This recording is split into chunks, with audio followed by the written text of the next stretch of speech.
میں سرکاری ملازم ہوں، میرا خامد رات بھر کمپیوٹر پہ قرآن کی تلاوت لگا کے سنتے سنتے سو جاتا ہے، کیا یہ شرعاً جائز ہے؟ جائز تو ہے، لیکن بیوی کے حقوق بھی تو ادا کرے نا۔ یہ تو باقاعدہ واقعہ ہے حدیث میں کہ حضرت ابو الدرداء رضی اللہ تعالی عنہ کے گھر میں بہت بڑے جلیل القدر صحابی ہیں، ان کے گھر میں ایک ان کے ملنے والے دوست آئے، وہ بھی صحابی تھے، تو انہوں نے دیکھا کہ حضرت ابو الدرداء کی بیوی جو ہے وہ بڑی اجڑی پجڑی اور عام سادہ بادہ کپڑے، نہ کوئی غسل، نہ اچھے کپڑے، نہ کچھ۔ انہوں نے کہا بیوی تمہیں، بہن تمہیں کیا ہے؟ انہوں نے کہا کہ میں کس کے لیے بنوں سنوروں؟ میرا خاوند دن کو روزہ رکھتا ہے، رات کو تہجد پڑھتا ہے، تو میں کس کے لیے کپڑے پہنوں؟ اس لیے مجھے پھر یہی ہوتا ہے کہ مجھے بھی نہیں۔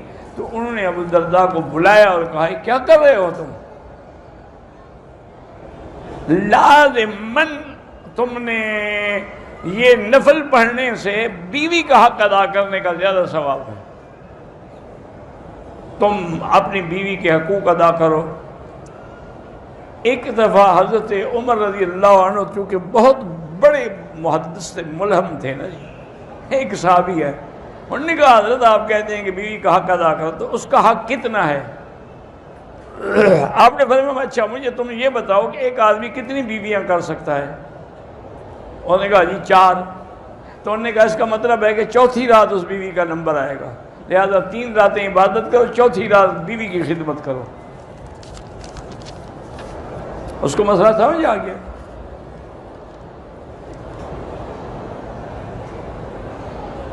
بہرحال ایک عورت نے اپنے خاوند کے حقوق ادا نہیں کیے، اس کے خاوند نے اس کو طلاق دے دی، ٹھیک ہے، اب عورت شوہر کے حقوق ادا نہ کرے، وہ توبہ کرے، استغفار کرے، اور کیا کر سکتی؟ اس نے تو سزا دے دی نا، طلاق ہو گئی، جان چھوٹی۔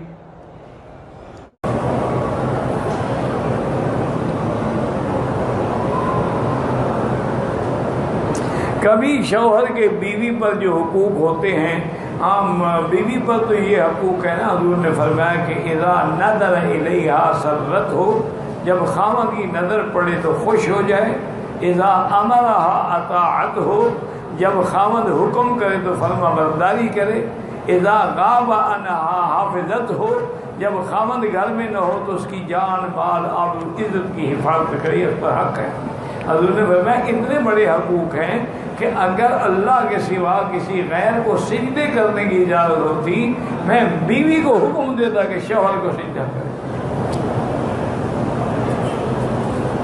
آج کا اللہ کا فضل ہے بیٹی، آج کل تو شوہر سجدے کر رہے ہیں، عورتیں کیا سجدہ کریں گی؟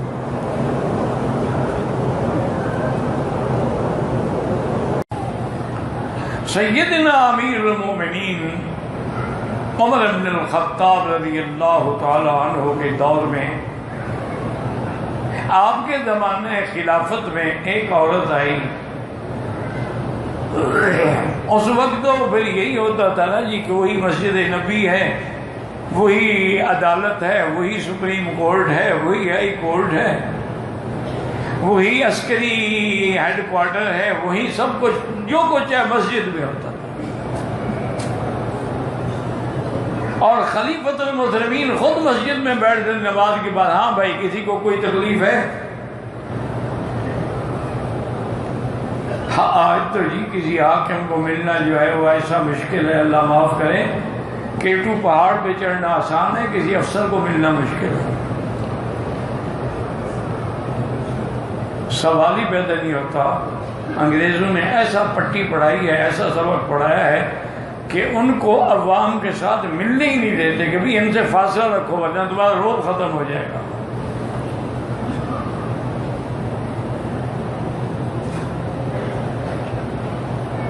اب جناب یہ ہے کہ ایک عورت آئی، اس نے کہا امیر المومنین ان زوجی یقوم اللیل و یصوم النہار، میرا خاوند جو ہے وہ دن میں روزے رکھتا ہے، رات کو تہجد پڑھتا ہے۔ میں نعم الرجل، وہ تو بڑا اچھا آدمی ہے۔ وہ بیچاری ہٹ گئی شرم سے۔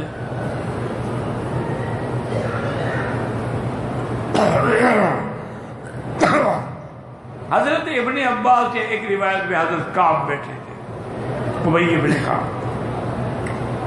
انہوں نے فرمایا امیر المومنین وہ بیچاری خامد کی شکایت کرنے آئی تھی، تم نے اس کی فریاد ہی نہیں سنی۔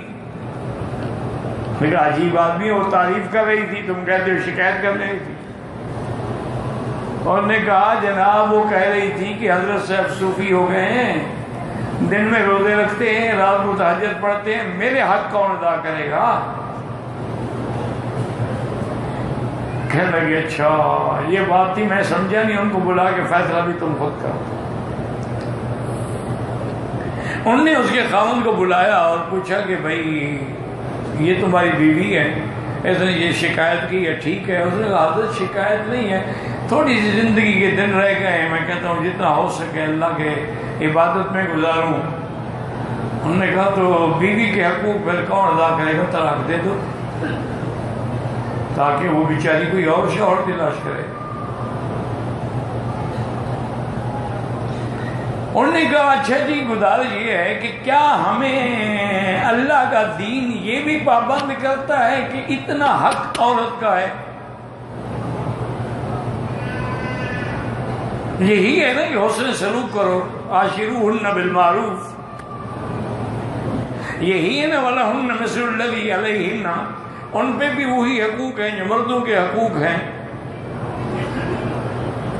لیکن یہ تو نہیں لکھا ہوا نا کہ لازمی ہر حال میں خاوند میں بیوی سے ملنا بھی ہے۔ حضرت مسکرائے فرمایا اچھا تم نے قرآن نہیں پڑھا؟ کہا جی قرآن میں یہ مسئلہ لگا، قرآن میں تو ہے۔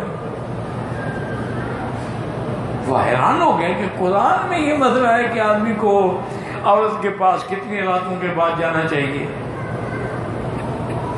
انہوں نے کہا حضرت میں تو، انہوں نے کہا چاہیے بتاؤ ایک آدمی بیک وقت نکاح میں کتنی عورتیں رکھ سکتا ہے؟ انہوں نے کہا جی 4۔ فَانكِحُوا مَا طَابَ لَكُم مِّنَ النِّسَاءِ مَثْنَىٰ وَثُلَاثَ وَرُبَاعَ۔ تو اس لیے حضرت حیران، انہوں نے کہا جی 4 بیویاں رکھ سکتا ہے۔ انہوں نے کہا اچھا 4 بیویاں اگر ہوں تو ہر رات جو ہے ایک کے بعد جائے گا دوسرا، دوسری کے بعد تیسرا، تیسری رات چوتھی، تو ہر بیوی کا چوتھی رات حق آئے گا نا۔ بھی روزانہ جو ایک کے بعد رات گزارے، ایک رات ادھر ایک ادھر ایک ادھر ایک ادھر، تو سب معنی یہ ہے کہ 4 راتوں کے بعد اس کا نمبر آتا ہے، تو 3 راتیں تم عبادت کیا کرو اور چوتھی رات بیوی کا حق ادا کیا کرو۔ اور بیوی کا حق ادا کرنا جو ہے وہ بھی عبادت ہے۔ علماء نے لکھا ہے کہ ایک آدمی اگر بیوی سے ہنسی مذاق اور کھیل کر رہا ہے، نفل پڑھنے سے زیادہ ثواب ہے۔ نفل پڑھنے سے اس کے درجات بلند ہوں گے، اور بیوی کے ساتھ پیار کرنے سے وہ جہنم کی عذاب سے آزاد ہوگا آگ سے۔